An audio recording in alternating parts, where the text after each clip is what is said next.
কেমন মেয়েকে বিয়ে করলে সংসার জীবনে সুখী হওয়া যায়, এই কথাটা কিন্তু আপনার আমার সবার মধ্যেই ঘুরপাক খায়। কেননা সবার মুখেই শুনতে পারবেন এখনকার যুগে যে গরিব ঘরের মেয়েকে বিয়ে করলে নাকি সংসার জীবনে সুখী হওয়া যায়। এটা কি আদৌ সত্যি? আদৌ কি গরিব ঘরের মেয়েকে বিয়ে করলে সুখী হওয়া যায়? তো এটা নিয়ে আজকে এই ভিডিওর মধ্যে আলোচনা করব।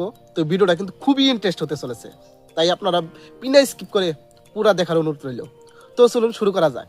তো 1 নাম্বার যেটা এখন বলবো, যে কেমন মেয়েকে বিয়ে করলে আপনারা সুখী হবেন। তো ধরুন আপনি ধনী, আপনি যদি ধনী হয়ে একটা গরিব ঘরের মেয়েকে বিয়ে করেন, তাহলে সেই গরিব ঘরের মেয়েটার স্বভাব, তার হইলো বাজার ঘাটে যাওয়ার স্বভাব, তার হলো রাস্তাঘাটে বসে বসে আড্ডা দেওয়ার স্বভাব, তার হলো জায়গায় জায়গায় খড়ি খুঁটার স্বভাব, তো আপনার সাথে তার সাথে একদমই ম্যাচ খাবে না। সেই জন্যই আপনার সাথে তার সাথে সবসময় ঝগড়া বিবাদ পাই যাই থাকবে।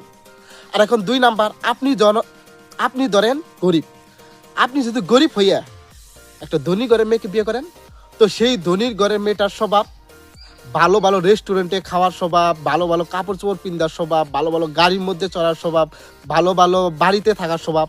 তো আপনি যেহেতু গরিব, আপনি তাকে সেগুলো দিতে পারবেন না, তাই কিন্তু আপনার সাথে তার সাথে একদমই ম্যাচ খাবে না। তাহলে এখন প্রশ্ন, কেমন মেয়েকে বিয়ে করলে সুখী হওয়া যায়? 1 নাম্বার, আপনি যেমন মধ্যবিত্ত, তাহলে একটা মধ্যবিত্ত ঘরের মেয়েকে বিয়ে করুন। আর আপনি যদি গরিব, তাহলে একটা গরিব ঘরের মেয়েকে বিয়ে করুন। আর আপনি যদি ধনী, তাহলে একটা ধনীর ঘরের মেয়েকে বিয়ে করুন। কেননা আপনার সাথে তার সাথে একদম ম্যাচ হওয়া লাগবে। আপনি যে লেভেলের, সেই লেভেলে থাকলে তাহলে আপনার সাথে একদম ম্যাচ হবে। তাহলে আপনাদের সংসারের মধ্যে ঝগড়া বিবাদ বেশি হবে না।